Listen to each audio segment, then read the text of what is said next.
isang privilege yung makatayo dito sa harapan. At the same time, syempre, hindi mawawala ang taba.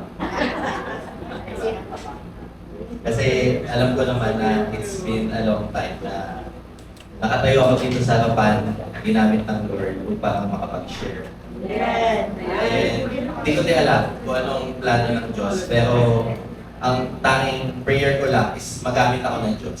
And yung buhay ko magiging isang testimony sa bawat isa. And ayun. So before we start, tayo ay magsimula sa isang munting panalangin. Lord Father, Panginoon, we thank you for this opportunity, O God.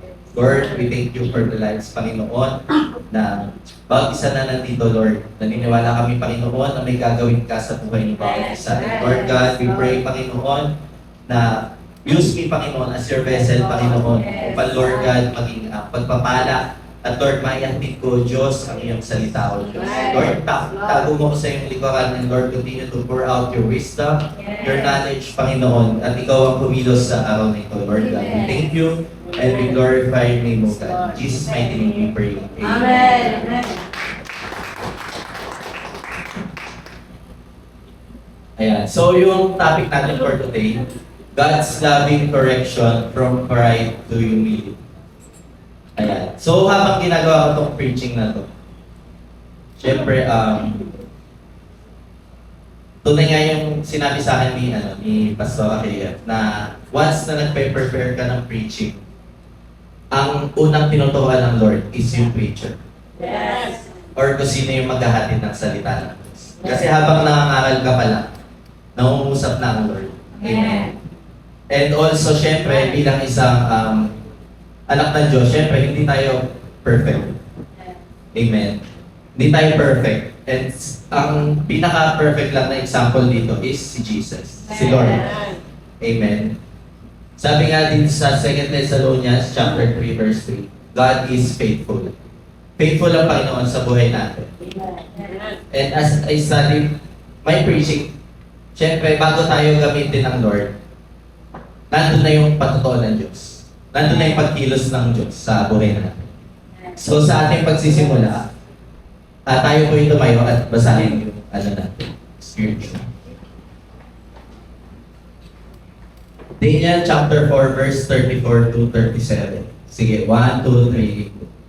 At the end of the time, I, Nebuchadnezzar, raised my eyes toward heaven, and my sanity was restored.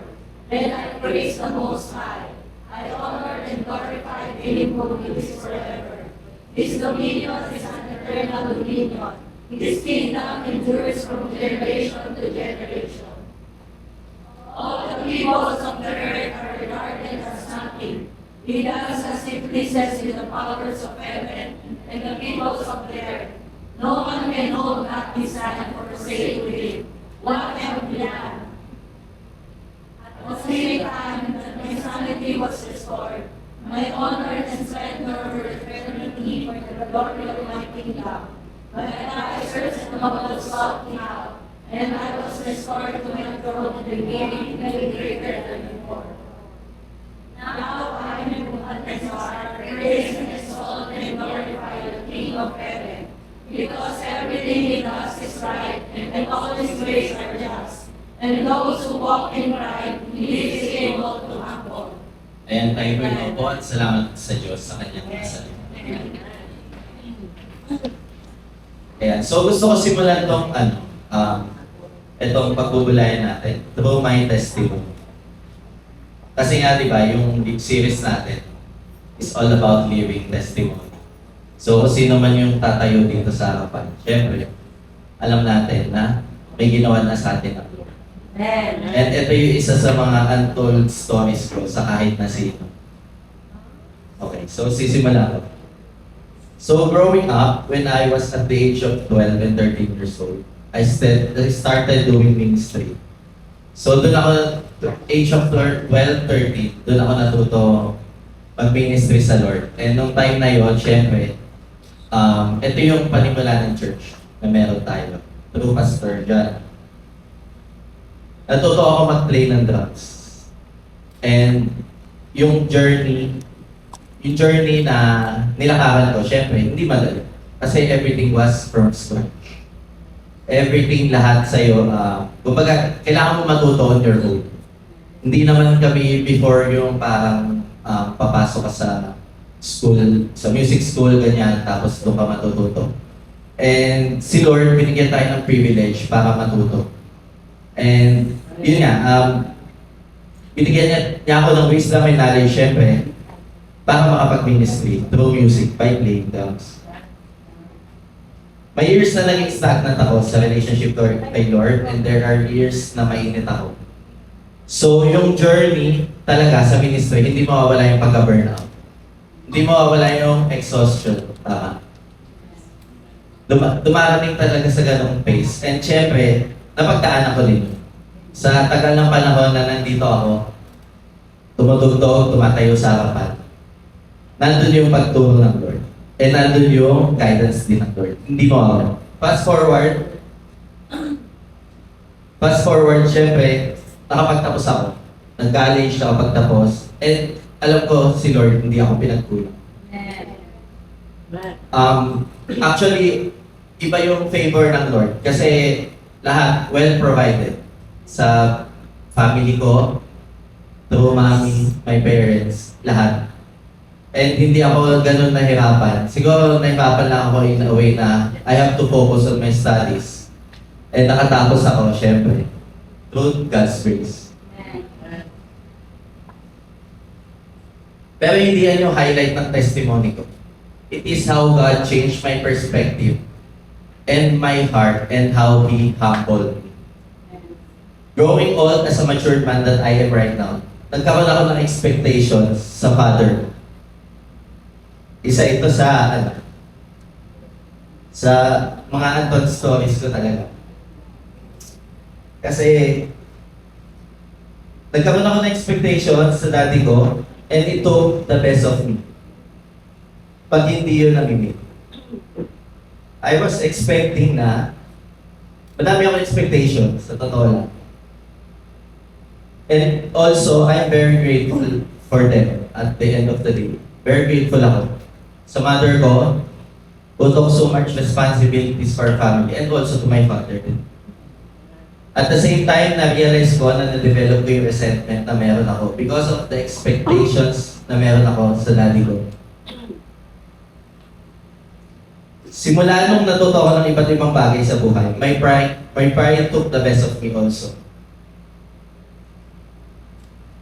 And madami ako natutunan habang tumatanda ako.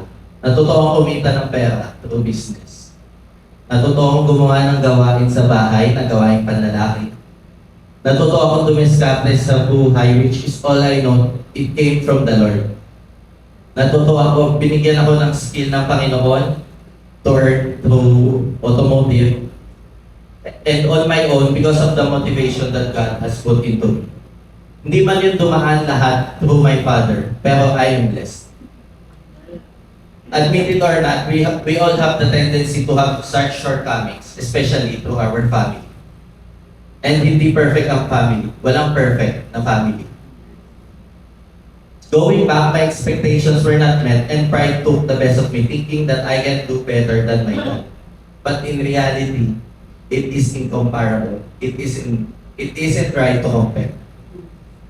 When my dad passed away last year, God really humbled me and taught me things. Pinadama sa akin ng Lord yung burdens at struggles na isang ama. And trust me, it is way too hard. Hindi madali. God humbled me in so many ways to teach me to replace judgment with compassion through my Father. Yung pride na meron ako made me blind to see what my Father did for me. Habang ginagawa ko itong testimony ko, doon ko na-realize na. And it took me some time. Ginamit ng Lord ang buhay ng daddy ko to help me navigate my ministry na ngayon ko lang na-realize. Tanda ko pa nung when I was 10 years old, ang unang nagturo sa akin, ang unang naging step ko towards music ministry is binilhan ako mismo ng dad ko na beatbox. And kung ano yung nakikita natin dyan na beatbox, yun yung binili niya before. Nung nagsimula pala ako mag-drums, siya yung nagsusupport sa akin. Even when I'm doing recital, siya yung ma-attend. Kasi busy ang mother sa work. Tanda ko pa yung time na magda-download siya ng drum cover sa YouTube through flash drive. And siya yung magpe-play noon sa flat screen TV namin para lang maaral. And para lang matuto ako at first. So bakit ko sinasabi ito? Yung pride na meron ako that turned into resentment made me blind to appreciate yung mga taong pinagkatiwala sa akin ng Diyos. Siya yung isa sa ginamit ng Lord para mapunta ako sa music ministry. And I believe na pag wala itong ministry na ito, na pinagkatiwala sa akin ng Diyos, wala ako dito sa inyong harapan. And lastly, especially, I honor my father and I thank God for him. Kung papipiliin ako ng paulit-ulit, di ako magdadalawang isipin na piliin yung father na in-invest sa akin ng Lord despite of his shortcomings. So yun po yung testimony ko.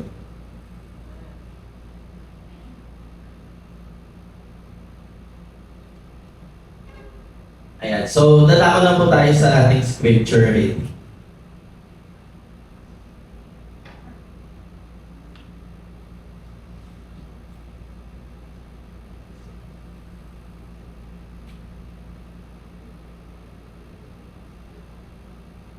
Ayan. So, the correction of King Nebuchadnezzar. So, syempre, alam ko naman yung iba sa inyo familiar sa story ni King Nebuchadnezzar. Tama? Alam natin kung gaano siya mighty as ruler and siya yung matagal na naghari sa lugar ng Babylon. So, basahin po natin Daniel chapter 2 verse 1 to 3. So, dito na yung nag-exist yung panaginip niya. Yung una niyang panaginip. Ayan. So, King Nebuchadnezzar had his first dream. So, basahin po natin dyan. Daniel chapter 2 verse 1 to 3. The year of his reign, Nebuchadnezzar had dreams. His mind was troubled and he could not sleep. So the king summoned the magicians, enchanters, sorcerers, and astrologers to tell him what he had dreamed. When they came in and stood before the king, he said to them, I have had a dream that troubles me, and I want to know what it means. This made the king so angry and furious that he ordered the execution of all the Okay na po. Okay na. Ayan. So, dito po yung time na si Nebuchadnezzar nagkaroon siya ng panaginip. Ito yung pinakauna niyang panaginip. Then, ang story kasi neto, nagalit siya dun sa mga, sa magicians, enchanters, sorcerers, and astrologers. Ito kasi yung time na parang, ito yung mga wise men ng Babylon. Which is, sila yung kinoconsult ni King Neb, para i-interpret yung panaginip niya or yung vision.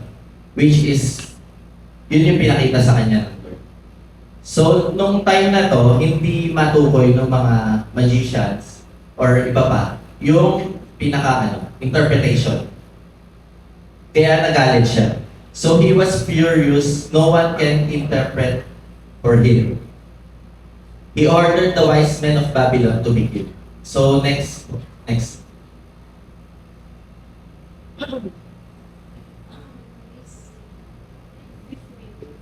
Ayan. So, Daniel chapter 2 verse 12 to 13. Sige po, pakibasa. He said that he was so angry and furious that he ordered the execution of all the wise men of Babylon.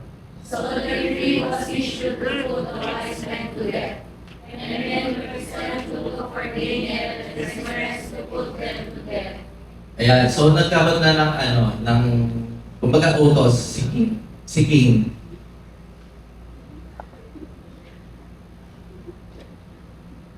Nag-utos na siya, then ang nangyari, syempre, inutos niya na ipapatay. Kasi nga, useless eh. Hindi ma-interpret kung ano yung interpretation through vision. So, dito next. So next is Daniel urged Hananiah, Mishael, and Azariah to pray, to plead for mercy from God. So dumulog si Daniel. Kasama yung yung mga kasama niya, si Hananiah, Mishael, and Azariah. Dumulog sila. Then dinulog nila ni Daniel kay God. Ayan. So basahin po natin sa next verse. Daniel chapter 2 verse 19 to 23. Pakibasa. During the night, the mystery was revealed to Daniel in a vision. Then Daniel praised the God of heaven and said, Praise be to the name of God forever and ever. Wisdom and power are His. He changes times and seasons. He disposes kings and raises up others. He gives wisdom to the wise and knowledge to the discerning. As for me, this mystery has been revealed to me, not because I have greater wisdom than anyone else alive, but so that your majesty may know the interpretation and that we may understand what went through your mind. Ayan. So dito, nangyari na yung yung i-reveal na ng Lord. Yung pinaka Kasi nga 'di ba, nagpakumbaba si Daniel. Nagpakumbaba si Daniel kay Lord para matulungan sila. Kasi nga 'di ba, hinatulan na ipapatay sila kasi nga hindi ma-interpret yung vision ni King Nebuchadnezzar. So anong nangyari? So na-reveal through verse 19 to 23. So during the night, the mystery was revealed to Daniel. So nagpuri siya sa Panginoon, and syempre, ang Lord ang nagbigay ng wisdom sa kanya. Si Lord ang nagbigay ng wisdom. Katulad sa buhay natin, syempre, ang tanging magbibigay lang ng wisdom sa atin is si Lord. Amen. Ayan, so sa next verse naman, ayan nga, di ba, nakita natin yung humbleness ni Daniel. Amen. Nagpakumbaba siya si Lord. Nagpakumbaba siya kay Lord. Sabi niya dito, not because I have greater wisdom than anyone else alive. So kita-kita natin kung paano nagpakumbaba ang Lord. And sobrang halaga na ito bilang anak ng Diyos. Nandun yung pagpapakumbaba natin. King Nebuchadnezzar recognized God's power but lacked the true meaning of repentance and submission. So ito na yung yung na-interpret na ni Daniel yung vision. Then at the same time, nung nasabi na niya kay King Nebuchadnezzar,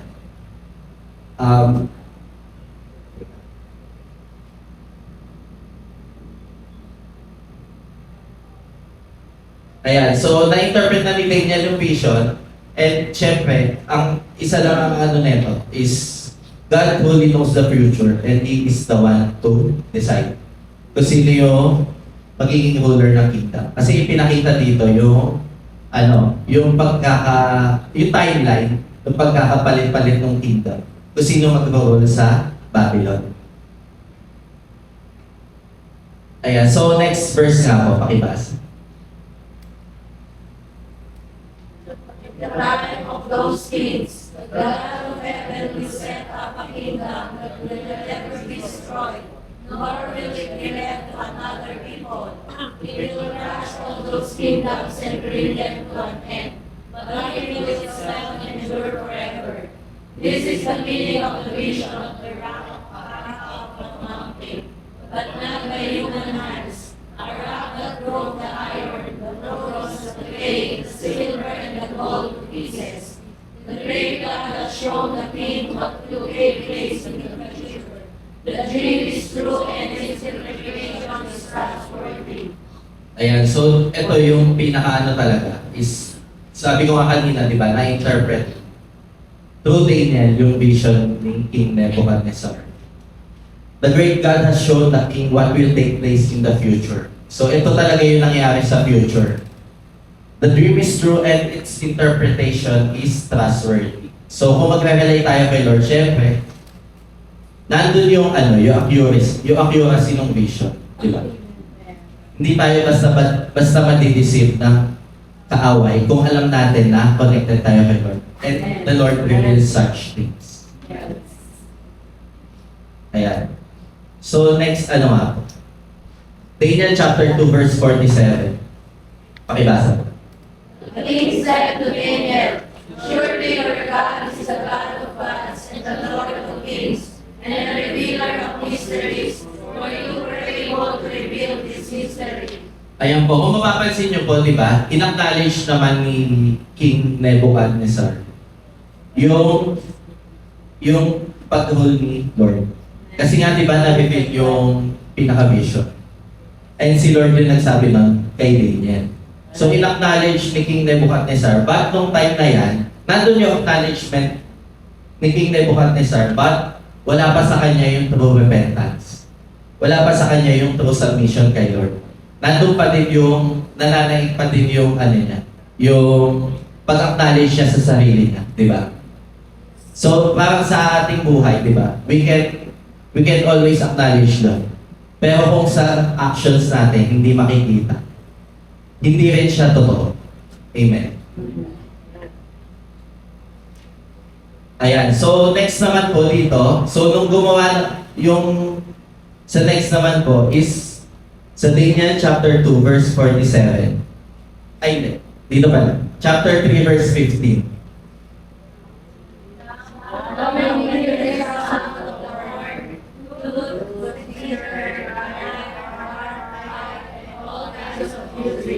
If you are ready to fall down and worship the image I made, very good. But if you do not worship, you will be thrown immediately into the blazing furnace.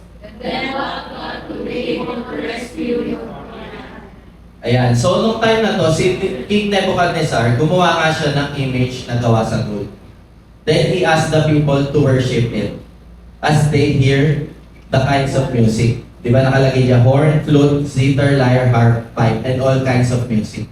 So inutusan niya yung mga tao na sambahin yung ginawa niyang image or imahe na gawa sa gold.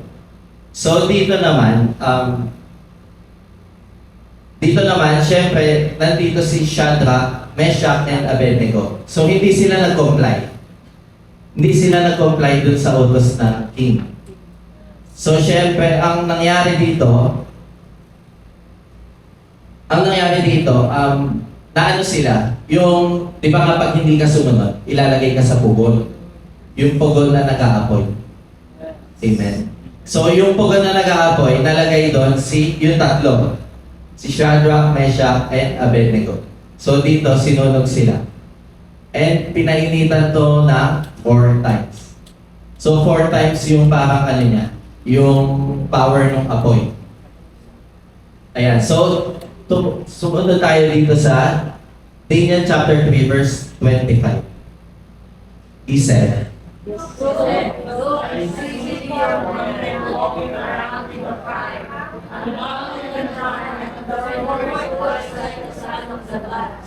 ayan, so nandito nakita natin yung pagkilos ng Diyos. Amen. Nandun ang protection ng Panginoon sa tunay na nananampalataya sa Kanya. Imagine, hindi nag-comply si Shadrach, Meshach, and Abednego. And at the same time, nagbigay ng protection ng Panginoon. Hindi sila hinayaan na masunog. Bagkus sinamahan pa sila ng Diyos. Habang sila yun nandun sa pugon. Ayan. So, niligtas yung tatlong men. Then, dito sa Daniel chapter 3 verse 20. Praise be to the God of Shadrach, Meshach, and Abednego, who has sent his angel and rescued his servants. They trusted in him and defied the king's command, and were willing to give up their lives rather than serve or worship any God except their God. Ayan. So, in-acknowledge na naman ni Nebuchadnezzar yung gawa ng Diyos. Kasi nga, di ba, binigyan siya ng protection. Binigyan sila ng protection ng Diyos. And in-acknowledge na naman ni Nebuchadnezzar. Tapos, after nito, hindi pa din siya, kumbaga hindi pa din yung parang buong-buo yung ni King Nebuchadnezzar. Nandun pa din yung pride. Amen. Ayan. So, tayo bilang tao, it's always easy to acknowledge yung gawa ng Lord. But we choose ourselves to take credit on what God does for us. So, ganun din sa buhay ko before. Diba? may times na parang sa sobrang, alam mo yun, yung parang pag nagka-problem ka, ikaw mismo yung gumagawa ng paraan para isettle lahat. Hindi ka sanay kumonsul kay Lord, hindi ka sanay na magpakumbaba sa Lord. At the same time, hinaharap mo yung sitwasyon mag-isa, all by yourself, and by your own efforts. Pero in reality, kahit anong gawin natin, ang Lord ang magbibigay ng solusyon sa lahat ng mga bagay na hinaharap natin. Amen po ba? Ayan. So next po nito is King Nebuchadnezzar's another dream and interpreted again by David. So nanaginip na naman si King Nebuchadnezzar.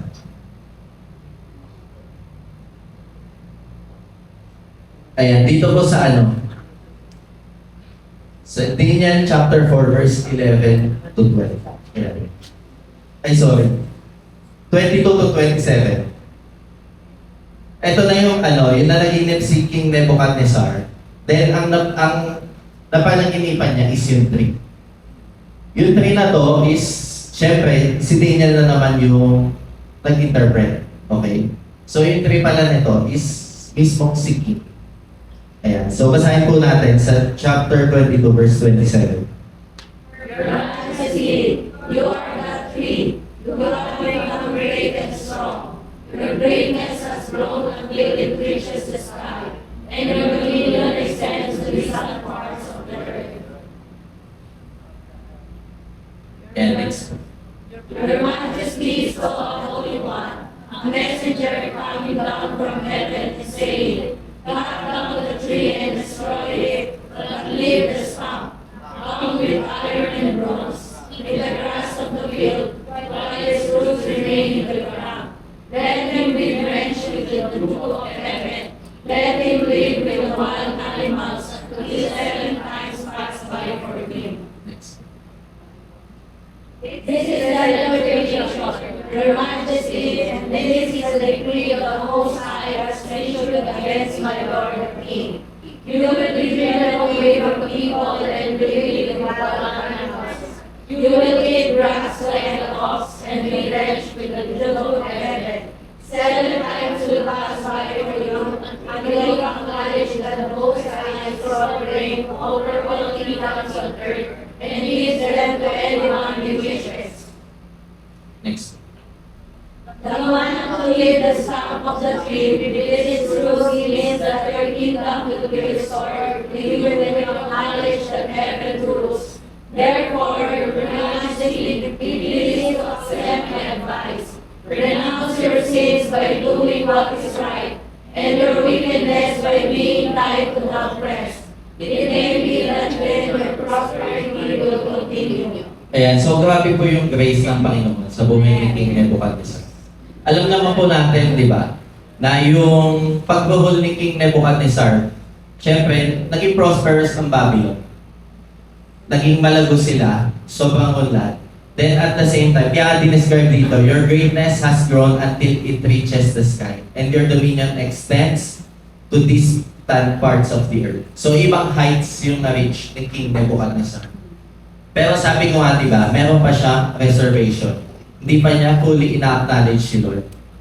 Ina-acknowledge lang niya si Lord pag tumilos. Pag nakita niya all by His side na tumilos ang Lord. Pero wala pa dun yung humbleness niya. Nandun pa yung pride. Ayan. So, yun dito, yung sa, yung Leviticus stuff.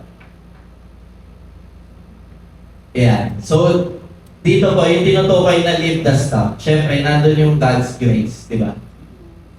Kasi nag-iwan pa ang Lord ng stuff para tumubo ulit. Para tumubo ulit. And it's also a symbol of God's restoration kung magpapakumbaba si King Nebuchadnezzar. Okay. Sinabi nga dito, until 7 times pass by for him. So for 7 years. And sabi ni Daniel sa kanya, renounce your sins by doing what is right, and your wickedness by being kind to the oppressed. It may be that then your prosperity will continue. So alam niyo po, yung after neto, hindi agad nagpakumbaba si King Nebuchadnezzar. Pero nandun yung grace ng Panginoon. Hindi siya nagkulang. Amen. ilang beses niyang ni-remind si King Nebuchadnezzar na magpakumbaba as he rules yung sa Babylon. So King Nebuchadnezzar was taken away by his pride. So dito po, sa Daniel chapter 4 verse 28 to 30. Pakibasa nga. All this happened to King Nebuchadnezzar 12 months later, as the king was walking on the roof of the royal palace of Babylon. He said, "Enough is the great Babylon I have built as the royal residence, by my mighty power and for the glory of my majesty." Ayan. So dito na naman, di ba, binigyan niya siya actually 12 months later bago siya pinarusahan ng Lord. 12 months later. And at the same time, nandun pa din yung pag-acknowledge ni King Nebuchadnezzar sa sarili niyang gawa. Is not this the great Babylon I have built as the royal residence by my mighty power and for the glory of my majesty? So eto, dito na siya hinambol ng Panginoon. Dito na siya pinarusahan ng Lord. Ayan. So dito, ang nangyari dito, nawala yung sanity niya. Parang nagkaroon siya ng yung parang mentally ill. Ganun ang nangyari. Then parang namuhay siya ng parang ox. And parang hayop na kumakain ng damo. And after this, ito na yung nangyari. Daniel chapter 4 verse 36 to 37. At the same time, when my son was restored, my honor and splendor were returned to me for the glory of my kingdom. My advisors and nobles sought me out, and I was restored to my throne and became even greater than before. Now I am Nebuchadnezzar, praise and exalt and glorify the King of heaven, because everything he has is right, and all his ways are just. And those who walk in pride, he is able to humble. Ayan. So nangyari yan, nandun na yung pagtuturo ng Lord or pagtutuwid ng Lord. And at the same time, nandun na yung decision ni King Nebuchadnezzar na i-acknowledge si Lord fully and i-humble ni sarili. And i-let go yung pride. So ganun din sa buhay natin, di ba? Sobrang halaga na i-let go natin yung pride sa buhay natin. Kasi hindi natin makikita yung gawa ng Diyos pag nakafocus tayo sa sarili natin. Not by His mighty works. Ayan. Because everything He does is right and all His ways are just. And those who walk in pride, He is able to humble. So, kaya-kaya ibaba ng Panginoon yung mga taong ma-pride. Yes. So, after nito, yung parang nagpakumbaba ng fully si King Nebuchadnezzar, ni-restore siya ng Panginoon. Di ba sabi ko nga kanina, di ba, nag-iwan si Lord ng slump, which is yun yung symbol na parang possible pa ma-restore. So nakabalik si King Nebuchadnezzar sa throne, and at the same time, naging prosperous siya ulit. And doon napatunayan na as we walk through humbleness with the Lord, kaya-kaya tayo balik at i-restore ng Panginoon. Ayan. So dadako na tayo dun sa next chapter. What can we learn from the life of King Nebuchadnezzar? So unang-una, pride blinds us from God's mighty power. Ayan. Hindi natin nakikita yung kadakilaan ng Diyos. Amen. And pride makes us only see ourselves, hindi yung gawa ng Diyos. Kasi nakarely nga tayo sa sarili natin eh. Iniisip natin minsan na kunwari, bless tayo ng Lord. Then, after nun, natuto tayo ng mga bagay or natuto tayo ng such skills. And at the end of the day, nalilimutan natin na yung skills na yun is nanggaling sa Diyos. Siya yung nagbigay ng strength natin. Amen. We can reflect on God's mighty works if we are full of pride. So next nga. Ayan, sa Proverbs chapter 11 verse 2, ano mo ba? When pride comes, then comes disgrace.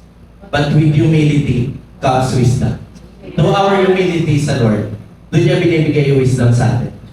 Kung nag-rely na tayo sa sarili natin, syempre, kung ano yung wisdom na meron tayo, yun lang yung galing mismo sa atin, which is bounded by limits. Hindi katulad nung galing sa Lord, limitless ang wisdom natin. Amen.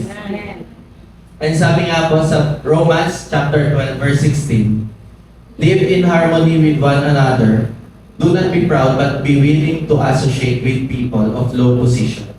And do not be conceited. So huwag tayo maging proud. Amen. And we should think na we are high. We are highly. Dahil, eto reminder lang din po, syempre bilang anak ng Diyos, tayo lahat nasa church. Hindi din po privilege or hindi kumbaga hindi right sa atin bilang anak ng Diyos kung tayo nakakasunod, then parang imamak natin yung mga taong hindi nakakasunod. Kasi alam naman natin na at the start nung paglilingkod natin sa Panginoon, nanggaling din tayo sa kasalanan. Amen. And kahit nga nandito lang tayo sa church, syempre, nandun pa din yung prone or yung tendency na magkaroon tayo ng pagkakasala sa Diyos. Ang akinaibahan lang no, syempre, nandun ang reminder ng Lord because we are bounded by the church and His Word. Amen.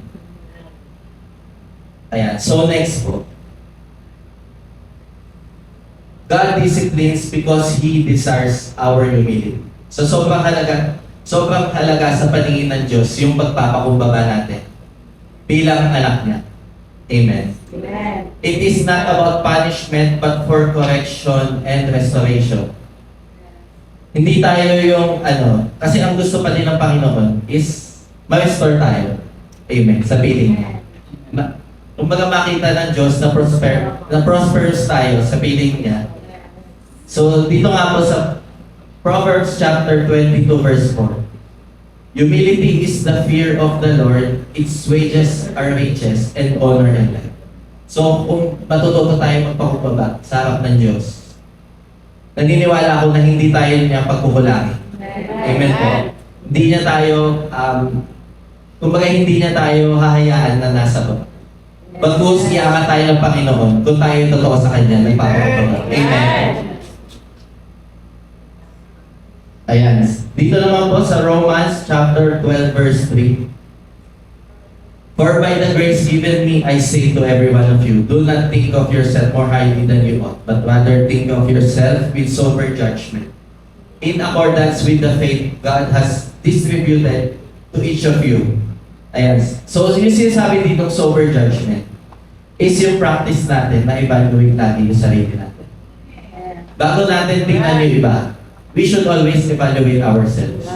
Lalo na sa paningin ng Lord. Kung tama ba natin yung hakbang na nilalakaran natin, kung tama ba yung pamumuhay natin kasama ang Diyos. We should always evaluate and balance and have a humble mindset. Amen po ba? And also, nandito po ang paalala ng Diyos that He is sovereign. Meaning, siya yung pinakamataas na may kapangyarihan. And He is the ruler of the world. Siya yung pinaka-above sa atin. Diba through vision, pinakita niya kay King Nebuchadnezzar, nung una pa lang, yung unang dream niya is may pinakita siya kasi doon. Tapos parang nandun pinakita niya yung timeline nung mag-rule sa Babylon. And iba-iba yun. Then, ang last nun is yung rock. Which is yung symbol ni Jesus. Ni Lord. And no one is higher than God. Our achievements can be compared on how mighty our God is. So yung achievements natin dito sa mundo, wala lang sa Panginoon. Meaning, incomparable siya sa kayang gawin ng Lord sa buhay natin because He is supreme. Siya yung pinakamataas sa lahat. And siya din naman yung dahilan kung bakit nare-receive natin itong mga achievements dito sa lupa. Amen. Kaya hindi natin pwede ipagmalaki na nasa mundo ito, na yung mga nasa mundong ito. Dahil Diyos ang lumikha ng mga bagay na nakikita natin lahat. Ayan. So sabi nga po sa Colossians chapter 1, verse 16 to 17, for in Him all things were created, things in heaven and on earth, visible and invisible, whether thrones or powers or rulers or authorities, all things have been created through Him and for Him. He is before all things, and in Him all things hold together. Ayan. So, reminder lang ito sa atin na lahat ay nilikha ng Diyos. And everything comes from Him. Diba? Amen. Kaya yung mga taong ipinagkatiwala ng Diyos sa atin, syempre, galing yun lahat sa Lord. And we should always ingatan or i-entrust yung mga tao na pinagkatiwala ng Lord. Amen po ba? Ayan, next nga. And dito na po yung humility leads to restoration. Ayan. So, basahin po natin sa Joel chapter 2 verse 25. Ayan, pakibasa nga po. I will repay you for the years the locusts have eaten, the gray locust and the young locust, the other locust and the locust worm, the great army that I sent among you. Ayan. So yung locust na po yan po yung actually inalaw yan ng Panginoon sa buhay natin. Because ang goal po nito is to teach us. Amen. Ituwid tayo ng Panginoon. Ayan. So ayusin ng Lord yung mga panahong sira tayo, lumok tayo, and nasa magulong side tayo. Amen. So kumbaga bilang anak ng Diyos, meron talaga tayong phase na kung saan nandun yung inaalaw ng Lord, maranasan natin yung mga bagay na unwanted sa paningin ng tao. Sa mga times na nahihirapan tayo, sa mga times na challenging yung nilalakaran natin. Kasi gusto ng Panginoon na sa Kanya tayo dumulog. Amen. Na sa Kanya tayo magtiwala. At sa Kanya tayo dumepende. Hindi sa sarili nating kakayahan, and hindi sa sarili nating pride tayo mag-rely. Amen. Ayan. So next po. God's work extends beyond the individual through testimony. So dito nakita po natin yung pagkilos sa buhay ng tatlo. Yung nilagay sa burning furnace or dun sa burning na pugon. So dito nakita ni King Nebuchadnezzar yung paggawa ng Diyos. Amen. And through our life, sa buhay ko, sa buhay ng bawat isa nandito, yung gawa niya sa atin, hindi lang pansarili, hindi lang sa atin. At the same time, through testimony, na may bless yung iba. Amen. Kasi nakikita natin kung gaano kadakila ang Diyos. And pansin niyo po, pag may ginawa ang Lord, na nakita ni King Nebuchadnezzar, di ba? Nandun yung pagpupuhin niya sa Diyos. Ang mali nga lang niya, hindi niya fully ina-acknowledge yung kadakilaan ng Diyos. Amen. Kasi nandun pa din yung pride niya. Being a ruler or being a king of Babylon. And so sa Psalms chapter 71 verse 15 to 16, my mouth will tell of your righteous acts, of your deeds of salvation all the day. For their number is past my knowledge. With the mighty deeds of the Lord God, I will come. I will remind them of your righteousness, yours alone. Ayan. So sa buhay natin, syempre, hindi madaling mag-testify. Lalo na yung mga vulnerable parts ng buhay natin. Sabi ko nga kanina, di ba, yung sinabi ko kanina ng testimony ko, hindi ko talaga sinasabi yun. Kahit kanino. Hindi ko talaga siya sinishare kasi mahirap siya sa akin. Bilang ako, syempre, nandun yung vulnerable side ko. And at the same time, kung meron man nakakaalam nun, si Mami. Siya lang talaga, as in. Pero nandun yung paalala ng Lord, through kay Mami, lagi akong nire-remind. Na, nung time na yun kasi, nung parang, hindi ko talaga, yung parang nandun talaga yung resentment ko sa father ko. Lagi ako nire-remind ni Mami. Na lagi kong, nandun yung respect ko sa father. Lagi ko yung honor. Kahit na syempre may shortcomings, di ba? And God, nandun yung pagkilos ng Diyos, He humbled me nung nawala si Dad. Mas nakita ko yung side na kung saan hindi nasasabi sa akin ng Father ko. And it made me realize things sa paggawa ng Diyos sa buhay ko. Amen po ba? Ayan. Kaya wag po tayo mahihiya na mag-testify kung gaano kadakila ang Diyos sa buhay natin. And lagi natin i-honor yung mga bagay na ginagawa ng Diyos. Amen po ba? Amen. Ayan. So next naman. The unmatched grace of God creates living testimonies. So, nakita naman po natin kanina yung grace ng Panginoon nung nire-remind niya si King Nebuchadnezzar. Ilang beses yon sa panaginip? Dalawang beses niya niremind. And at the same time, yung reminder ng Lord, hindi siya nagkulang. Ang nangyayari lang sa buhay natin bilang Kristiyano, nineneglect natin yung pag-remind ng Diyos. Nineneglect natin na to the point, hinahayaan natin na yung parang dadaan pa tayo sa part na, alam niyo yun, yung mababa tayo para lang tuwid ng Diyos. Para lang i-correct ng Diyos. Bago tayo magbago. So, grace of God creates living testimonies. Ayan. So, sa James chapter 4 verse 6, but He gives us more grace.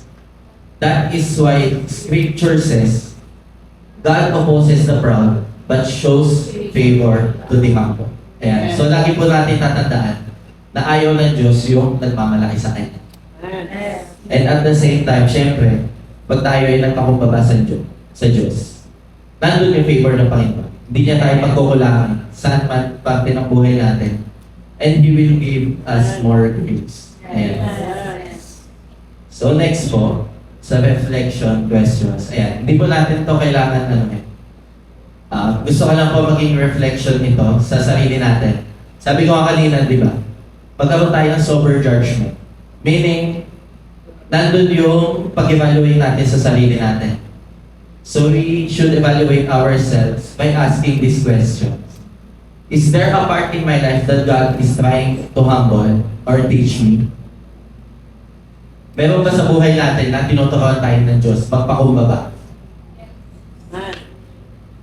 And second question, how can we intentionally glorify God in our lives? So, paano natin itataas ang pangalan ng Diyos sa buhay natin? Lalo na sa mga bagay na Kanyang ginawa sa buhay natin. Amen.